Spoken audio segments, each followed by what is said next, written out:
छत्तीसगढ़ में दिसंबर 2023 में हुए सत्ता परिवर्तन के ठीक बाद से ही योजनाओं का बंद शुरू करने के नाम पर सियासत हो रही है। ताजा मामला पूर्व सीएम भूपेश बघेल के उस सोशल मीडिया पोस्ट का है जिसमें उन्होंने लिखा है कि भाजपा की सरकार में सब बंद हो रही है साए साए। साथ ही राशन कार्ड की तस्वीर डालकर ये भी लिखा कि 7 किलो चावल, नकम और चना वितरण भी बंद हो गया है। पूर्व सीएम के पोस्ट को आगे बढ़ाते हुए कांग्रेस संचार प्रमुख सुशील आनंद शुक्ला ने कहा कि जब से बीजेपी की सरकार आई है तब से योजनाएं बंद हो रही हैं। ये सरकार महज 3 माह में ही अलोकप्रिय हो गई है।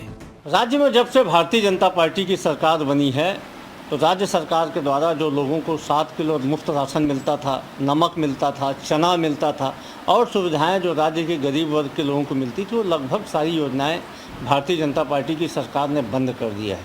यही नहीं, युवाओं को मिलने वाला भत्ता बंद कर दिया है, गौठानों में मिलने वाली सुविधाएं बंद कर दी हैं। तो इस सरकार के आने के बाद जनता बहुत ज़्यादा निराश हुई है। 3 महीने में ही कोई सरकार इतनी ज़्यादा लोकप्रिय हो सकती है तो छत्तीसगढ़ की विष्णुदेव सरकार। चुनावी मौसम में अगर सरकार के नियत को लेकर कांग्रेस के सबसे बड़े चेहरे की ओर से कुछ टिप्पणी की जाएगी तो फिर भला सत्ताधारी दल बीजेपी कैसे शांत रह सकती है। पूर्व सीएम के पोस्ट और कांग्रेस के बयान पर पहले उप मुख्यमंत्री अरुण साव ने कांग्रेस को झूठ बोलकर राजनीति करने वाली पार्टी करार दिया, जिसके बाद राजस्व मंत्री टंकराम वर्मा ने कांग्रेस के खिलाफ मोर्चा खोलते हुए कहा कि लोगों को चावल तो कोरोना काल से ही मिल रहा है। बीच में कांग्रेस की सरकार में कांग्रेसियों ने इसे आपस में एडजस्ट कर लिया था। कांग्रेस अफवाह फैलाने में, झूठ बोलने में माहिर है और वही काम कर रहे हैं। इनके पास न कोई मुद्दे हैं, न इनकी नीयत है, न इनके पास नेतृत्व है।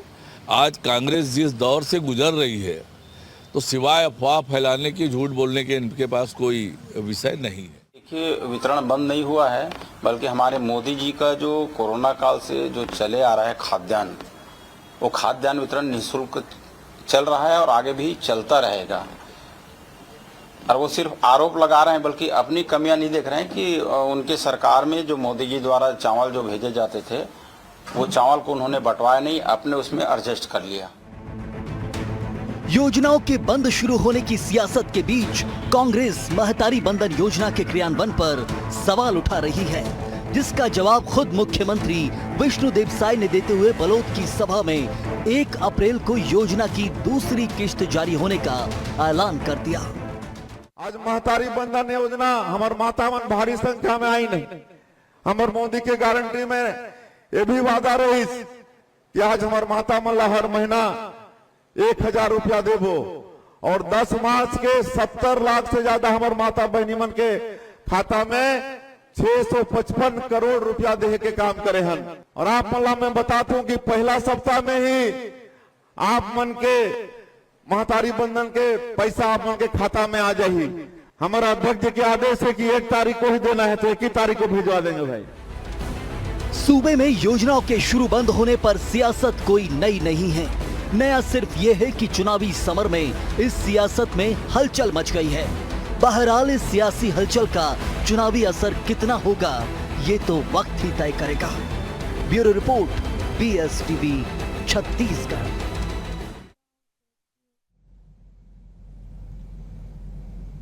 नमस्कार, जवाब तो देना होगा में आप सभी का स्वागत है। मैं हूं डॉक्टर अवधेश मिश्रा। छत्तीसगढ़ की सियासत में अब लोकसभा के रण में अब पीडीएस को लेकर, चावल वितरण को लेकर सियासत शुरू हो चुकी है।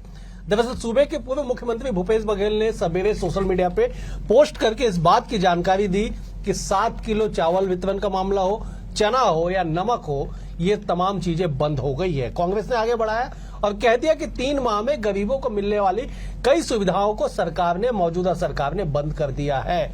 आज इसी पे जो है सियासत के गलियारों में दिन भर इस विषय को लेकर चर्चा रही और इसी पे आज चर्चा करेंगे 3 बेहद ही खास मेहमान हमारे साथ जुड़े। पहले मेहमानों का तारुफ आपसे करा देता हूं। बीजेपी की ओर से परेश बागबाहरा जी, आप पूर्व विधायक है, वरिष्ठ नेता है। परेश जी, आपका स्वागत है। कांग्रेस की ओर से अमित श्रीवास्तव जी है, वरिष्ठ नेता है, प्रवक्ता है। अमित जी, आपका स्वागत है। बतौर राजनीतिक विश्लेषक वरिष्ठ पत्रकार बाबूलाल शर्मा जी भी हमारे साथ है। बाबूलाल जी, आपका भी स्वागत है। परेश जी, मेरा पहला सवाल आपसे है 3 माह के भीतर ही कोई देश भर में अगर कोई सरकार अलौकिक हुई, अलोकप्रिय हुई, तो वो सरकार बीजेपी की सरकार हुई। मैं कोट करके बोल रहा हूं, कांग्रेस आरोप लगा रही। जवाब दीजिए, क्यों आप लोग अप्रिय हो गए? आपने सही शब्द का उपयोग पहले किया था, अलौकिक हो गई है ना, तो अलौकिक तो हो ही गई है। लेकिन सबसे पहले मैं यहाँ पर जो पूरे प्रदेश में चाउर वाले बाबा के नाम से प्रसिद्ध हुए आदरणीय डॉक्टर रमन सिंह जी को बहुत बहुत धन्यवाद देता हूँ कि इन्होंने हिंदुस्तान का सर्व उत्कृष्ट पीडीएस सिस्टम यहाँ पर लागू किया और गरीबों को चावल दे करके किसी भी व्यक्ति को, जब वो मुख्यमंत्री थे, किसी को भूखा सोने नहीं दिया। जबकि कांग्रेस के 55-60 साल के शासन में कई लोगों की भूख से मौत हुई थी। उसके बाद मैं परम आदरणीय हमारे प्रधानमंत्री नरेंद्र मोदी जी का नमन करना चाहता हूं कि उन्होंने कोरोना के समय में किसी को भूखे नहीं रहने दिया और सब लोगों को उन्होंने प्रधानमंत्री अन्न योजना के अंतर्गत अन्न का वितरण करवाया। और उसी अन्न में कांग्रेस की जो पिछली सरकार थी, उन्होंने गरीबों के मुख से नेवाला छीन करके 216 करोड़ रुपए का चावल का राशन का घोटाला किया है, जिसकी जांच अभी विधानसभा में आदरणीय धर्मलाल कौशिक जी ने जब मुद्दा उठाया तो आदरणीय मंत्री जी ने विधायकों की समिति के माध्यम से उसको जांच कराने की घोषणा की है। ठीक है, मैं परेश जी में लौटूंगा। अमित जी, 3 माह में आप सरकार को अप्रिय बता देते हैं, आप कह देते हैं कि योजनाएं बंद हो रही हैं, चावल मिलना बंद, नमक मिलना बंद, चना मिलना बंद। तात्कालिक उसके तुरंत बाद मुख्यमंत्री विष्णुदेव साय के सोशल मीडिया हैंडल से ट्वीट किया गया, पोस्ट किया गया, उसमें आंकड़े पोस्ट किए गए। मैं सरसरी तौर पे पढ़ देता हूं, आप भी सुन लीजिएगा, दर्शक भी हमारे समझ जाएंगे। केवल मार्च माह 2024 के आवंटन का मैं जिक्र कर देता हूं। शक्कर 67,801 क्विंटल, नमक 95,051 क्विंटल, चना 58,810 क्विंटल और गुड़ 14,609 क्विंटल। अगर आप फरवरी की माह से तुलना कर ले, आंकड़े बढ़े हुए हैं। आप अक्टूबर 2023 के आंकड़ों को देखेंगे तो मार्च के आंकड़े बढ़े हुए हैं, सितंबर के आंकड़े से मार्च के आंकड़े बढ़े हुए। ये आंकड़े पेश किए जा रहे और पूर्व मुख्यमंत्री सीधे आरोप लगा रहे कि ये बंद कर दिया गया योजना।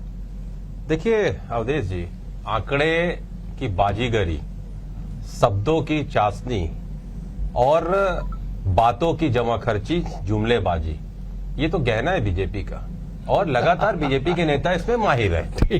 देखिए मैं आपको बता दूं, अभी 3 महीने में हम क्या अलोकप्रिय करेंगे। जनता सारी चीजों को तुलनात्मक अध्ययन कर रही है और बहुत ही सम्मानित अभी भाजपा के प्रवक्ता मेरे बड़े भाई परेश बागबाहरा जी नमन कर रहे थे। निश्चित तौर पे देश के प्रधानमंत्री हम सब बहुत सम्मान करते हैं और लेकिन उन्होंने एक बात और कही कि चावल वाले बाबा, देखिए पहले कार्यकाल में अगर चावल वाले बाबा नान घोटाला कर देते हैं तो बड़ा दुख का विषय है। जाते जाते दारू वाले बाबा भी हो गए थे, उसकी भी चर्चा कर लेनी चाहिए। हमें चर्चा भी करने की आवश्यकता नहीं है, जनता जानती है। शायद इसीलिए 15 साल बेमिसाल 14 सीटों में लाके छोड़ी थी। मैं जानता हूं कि अवधेश जी अब आप भी बोलेंगे कि आपकी भी सरकार चले गई, लेकिन हमारी सरकार 35 पे है। और मैं आपको बता दूं कि जब हमारी सरकार गई तो भी हमारे 35 विधायक हैं। और मैं आपको बता दूं कि पूरे देश में आप ये खुद जानते हैं कि छत्तीसगढ़ मॉडल पूरे देश में पसंद किया जा रहा था, चाहे फिर वो कोई भी योजना हो। और कई सारी हमारी योजनाओं को दूसरे प्रदेश की सरकारों ने अपनाया था। हमारे को 64 से ज्यादा अवार्ड्स मिले थे, केंद्र की सरकार ने दिए थे। और मैं आपको बता दूं कि लगातार, अगर मैं तो कहता हूं ना कि अगर अच्छी चीज है फेडरल सिस्टम में, लोकतंत्र में अगर एक अच्छी योजना किसी दूसरे स्टेट अपनाता है तो खुशी होती है। लेकिन मैं फिर आपको बताना चाहता हूं कि जो आपने अभी कहा ना कि आप लोगों ने उसको अप्रिय कर दिया, आप लोगों ने प्रश्न चिन्ह कर दिया, या तो मैं आपके साथ सिर्फ अपने बड़े भाई परेश बागबाहरा जी से 5 प्रश्न अभी कर लेता हूं, उसके बाद आप समय दीजिएगा, 5 प्रश्न और कर लेता हूं। जो बीजेपी के लोगों ने कहा था। मैं अगले सवाल के साथ आपको बिल्कुल 5 नहीं 10 सवाल करने का अनुमति आपको दूंगा, टाइम भी दूंगा। मैं एक बार बाबूलाल जी का रुख कर लेता। बाबूलाल जी, छत्तीसगढ़ में दिसंबर 2023 सत्ता का परिवर्तन हुआ। परिवर्तन होने के साथ ही योजनाओं के बंद और शुरू होने को लेकर सियासत गरमाई रही। ताजा मामला लोकसभा चुनाव में है। लोकसभा चुनाव के मुहाने पे, या लोकसभा चुनाव तो चल रहे हैं, ऐसे में पूर्व मुख्यमंत्री का ये सोशल मीडिया पोस्ट और उसके बाद सियासत के गलियारे में हलचल क्या बताता है और क्या इसके मायने निकाले जाए? बाबूलाल जी। सबसे पहले तो मैं बात मानने को तैयार नहीं हूं। वर्तमान भारतीय जनता पार्टी की सरकार एकदम लोकप्रिय हो गई है। हाँ, कुछ फर्क जरूर दिखता है कि लोग कहते हैं कि बहुत स्लो चल रही है, धीरे चल रही है, लेकिन निर्णय ले रही है। निर्णय लेने में जो लोकसभा के चुनाव को मद्देनजर जो उन्होंने जल्दी जल्दी 4-5 निर्णय भी लिए हैं, जो पैसे भेजे हैं, जो पैसे दिए हैं किसानों को, महिलाओं को, वो चर्चा में है। हाँ, ये सत्य है। गैस की जो उन्होंने दाम कम करने के लिए बोले थे, 550 रुपए गैस देने का किया था, अभी नहीं किया। तेंदुपत्ता का मामला जो है घोषणा तक सीमित है, अभी देना शुरू नहीं हुआ। लेकिन देखिए, आरोप प्रत्यारोप को मैं छोड़ देता हूँ। मैं आरोप प्रत्यारोप पर जनरली विश्वास नहीं करता। सामान्यतः ये कांग्रेस और भारतीय जनता पार्टी, सत्ता और विपक्ष है, एक दूसरे पर आरोप प्रत्यारोप करेंगे, लेकिन सच्चाई कौन, सच कौन कह रहा है, ये जनता जानती है। बिल्कुल सही। सच कौन कर रहा है जनता को जानकारी में है। अगर वो चीज पहुंची होगी, अगर वास्तव में राशन की कटौती हुई होगी तो जनता को मालूम है। अगर राशन की कटौती नहीं होगी, सरकार दे रही होगी, और ये जो बढ़ा हुआ आंकड़ा मार्च का बता रहे थे ये सच होगा, तो जनता को मालूम है। जनता को जब सारी चीजें मालूम है तो आपके आरोप और प्रत्यारोप पर झूठ और सच बोलने से कुछ फर्क नहीं पड़ता। प्रभाव वही पड़ेगा जो सच बोल रहा होगा। अगर भारतीय जनता पार्टी सच बोल रही होगी तो प्रभाव जनता पे पड़ेगा, क्योंकि वो पहुंच रहा होगा। और अगर कांग्रेस सच बोल रही होगी तो नहीं पहुंच रहा होगा, तो प्रभाव वैसा पड़ेगा। ये तो बड़ा साफ है, इसमें आरोप प्रत्यारोप से कोई फायदा नहीं होता। लेकिन हाँ, एक माहौल बनाने का तरीका आजकल राजनीति में हो गया है। साम दाम दंड भेद जो है, एक दूसरे को बदनाम करने की कोशिश, नीचा दिखाने की कोशिश और उनकी छवि बिगाड़ने की कोशिश को ही राजनीति माना जा रहा है आजकल। ये बड़ा विचित्र स्थिति जो है राजनीति में पैदा हुई है।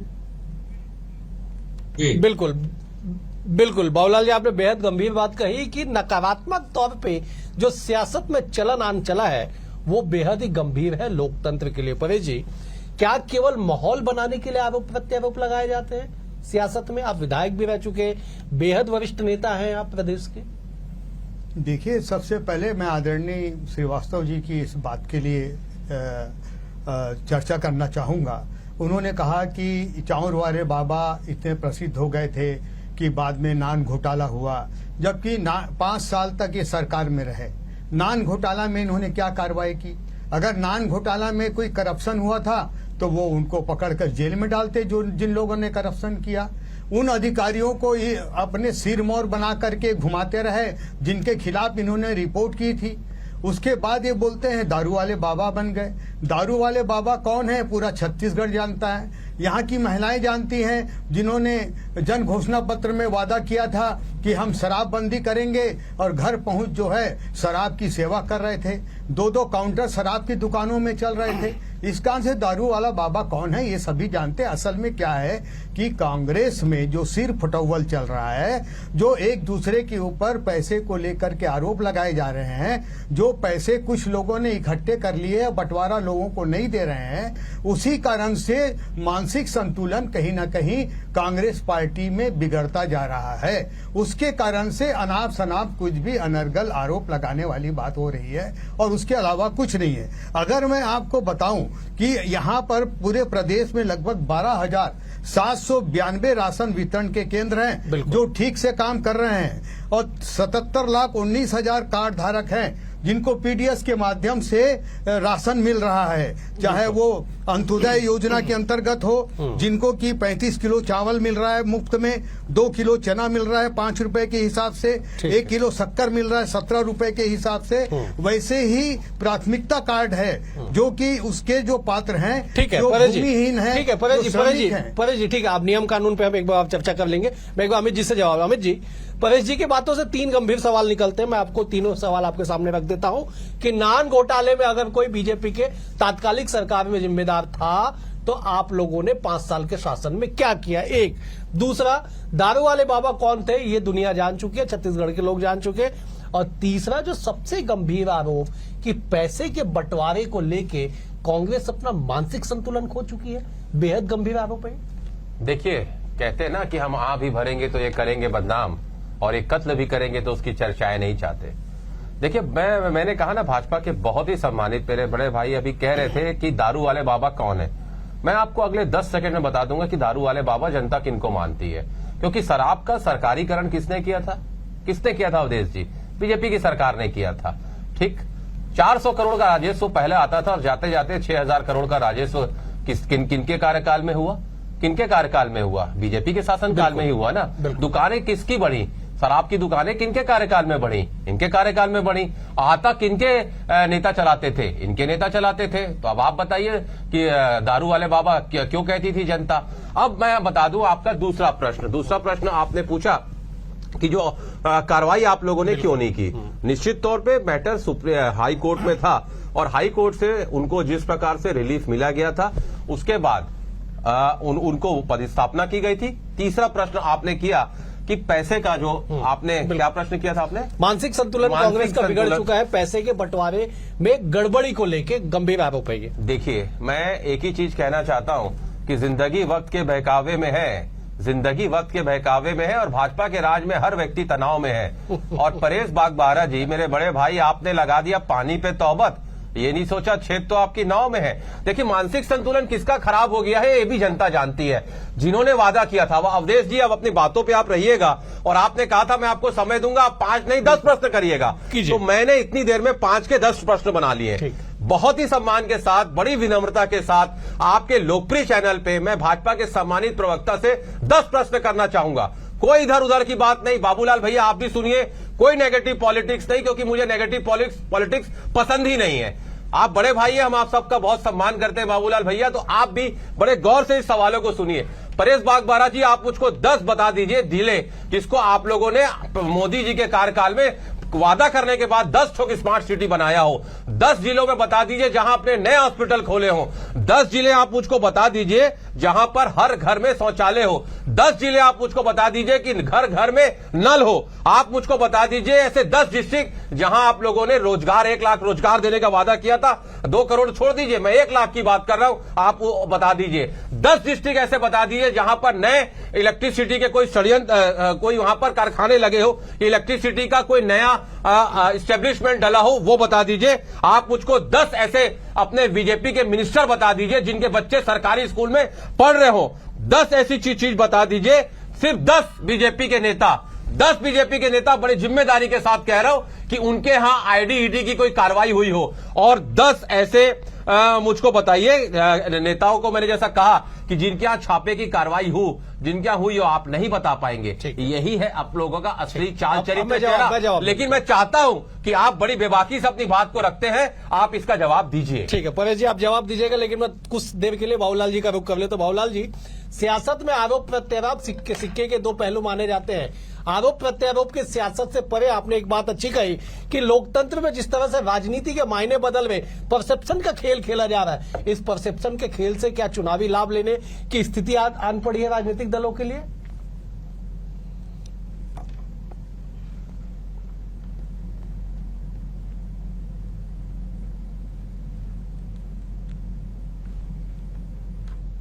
बाबूलाल जी, क्या मेरी आवाज आप तक पहुंच रही है? ठीक है, मैं बाबूलाल जी के पास आऊंगा। मैं बाबूलाल जी के पास फिर से जाऊंगा। कुछ तकनीकी कारण से मेरी आवाज उन तक नहीं पहुंच पा रही। मैं एक बार परेश जी का रुख कर ले। परेश जी, 10 सवाल अमित जी ने उठाए हैं, सीधे सवाल उन्होंने पूछा है। आप चाहे तो सीधा जवाब दे दीजिए, चाहे तो परसेप्शन में आप गोल गोल बातें कह दीजिए। चाहे तो 5 दे दें। ठीक है, एक प्रश्न मेरा छूट गया था, 10 डिस्ट्रिक्ट का बता दीजिए जिसमें जनधन का आपका अकाउंट आज भी जीवित हो। ठीक है, 11वें नंबर का आपका सवाल है परेश जी, 11 सवाल जवाब दे दीजिए। देखिए, अभी कोई बाध्यता नहीं है, आप अपने हिसाब से आप चाहे तो दीजिए, कोई बाध्यता नहीं। मैंने पहले कहा चाहे तो आप दे दीजिए, या फिर हम आगे बढ़ेंगे। ऐसा है कि स्टूडियो में ये जो आरोप, ये सवाल कर रहे हैं, ये सवाल अभी विधानसभा के चुनाव में यहाँ की जनता ने इनको जवाब दे दिया है कि क्या हुआ क्या नहीं हुआ। अभी लोकसभा का चुनाव हो रहा है, अभी इन्होंने दुनिया भर के सवाल किए हैं जो मोदी जी से संबंधित हैं। ये सारे उसका भी जवाब इनको मिल जाएगा। इसलिए ये सारे सवाल जो है जनता के बीच में जाके करें, और ये जब चाहेंगे कि भाई कौन से जिले में एम्स के हॉस्पिटल खोले गए, कौन से जिले में कहां पर मेडिकल कॉलेज खोले गए, कहां पर हर शौचालय बनाया गया, कहां पर जो है गरीबों के लिए मकान तो इन्होंने रोका, गरीबों का 18 लाख मकान इन्होंने रोका। जो भी केंद्र सरकार की योजनाएं हैं चाहे वो शौचालय है, चाहे वो उज्ज्वला योजना है, चाहे हर घर में नल जल की बात है, दुनिया भर का उसमें टेंडर में इन्होंने भ्रष्टाचार किया। तो हर प्रकार की केंद्र सरकार की योजनाओं में इन्होंने अड़ंगा लगाया, इस कारण ये बातें कर रहे हैं। इसी कारण फिर से डबल इंजन की सरकार जो है अभी लोकसभा चुनाव में अभी इनको जवाब देने वाली है जनता। और रामलला को जिस तरीके से इन लोगों ने बाहर पंडाल में बैठा के रखा था और बोला था कि ये काल्पनिक पात्र है, उसका भी जवाब देंगे। जिस प्रकार से भव्य मंदिर में रामलला का प्राण प्रतिष्ठा किया गया है, उसका भी जवाब यहाँ की सनातन मैं जवाब ले। अमित जी बेहद गंभीरता से सीधे तौर पे परेश जी ने कह दिया कि आप तमाम सवाल जनता की अदालत में पूछिए, जनता जवाब देगी। और जनता ने 2023 के विधानसभा चुनाव में जवाब दिया है, अब बारी 2024 में जनता की ओर से जवाब आने का है। अब आप कहते देखिए, मैंने जो भी प्रश्न किए थे वो विधानसभा से संबंधित नहीं थे, वो सारे प्रश्न लोकसभा के संबंधित थे, जो वादे मोदी जी ने किए थे, इनकी सरकार ने किए थे। तो मैं एक चीज ही कहना चाहता हूं कि सारे जवाब जनता स्वतः ही देने जा रही है। एक चीज मैं आपको बता दूं कि अगर आप अच्छे दिन की बात कर रहे थे, अभी बाबूलाल भैया ने भी कहा कि सिलेंडर इन्होंने 400 रुपए से 1200 रुपए कर दिया, फिर 100 रुपए कम कर दिया। अगर ये अच्छे दिन है तो हमारे वापस नहीं, अमित जी बाबूलाल जी ने ऐसा बिल्कुल नहीं कहा। बाबूलाल जी ने ये कहा कि 500 में सिलेंडर देने की बात वही मतलब 500 में जो सिलेंडर देना था दिया जाएगा ना। एक मिनट भैया, मैं कंप्लीट कर लूं। मैं वही चीज कह रहा हूं कि ये कैसे अच्छे दिन है कि 400 रुपए के सिलेंडर को आप 1200 रुपए कर देते हैं, फिर 100 रुपए कम कर देते हैं चुनाव को देखते हुए। डीजल पेट्रोल को आप 100 रुपए कर देते हैं, चुनाव को देखते हुए 2 रुपए कम कर देते हैं। तो सारे सवालों का जवाब जनता देने जा रही है। और मैं फिर कह दूं कि अगर आप इतने अच्छे दिन, अगर आप इतने सुशासन से आप सरकार चलाते, तो जो बोलते हैं ना अमृत काल में 65 वर्षों में अगर 55 लाख करोड़ रुपए कर्ज इस देश पे था, तो आपके 10 साल के कार्यकाल में 205 लाख करोड़ रुपए कर्ज कैसे हो गया? ये भी जनता को आपको जवाब देना पड़ेगा। परेश जी मैं आ रहा हूं, बस एक बार मैं बाबूलाल जी का रुख कर रहा हूं। बाबूलाल जी, आपने तकनीकी कारण से शायद आप इस कन्वर्सेशन को नहीं सुने होंगे, लेकिन मेरा सवाल यह है कि जनता के अदालत में जाने से पहले राजनीतिक दलें एक दूसरे पे आरोप प्रत्यारोप लगाती है, इसका जनता के मनोदशा पे क्या कुछ प्रभाव पड़ेगा और राजनीतिक दलों को क्या इसका लाभ मिलेगा?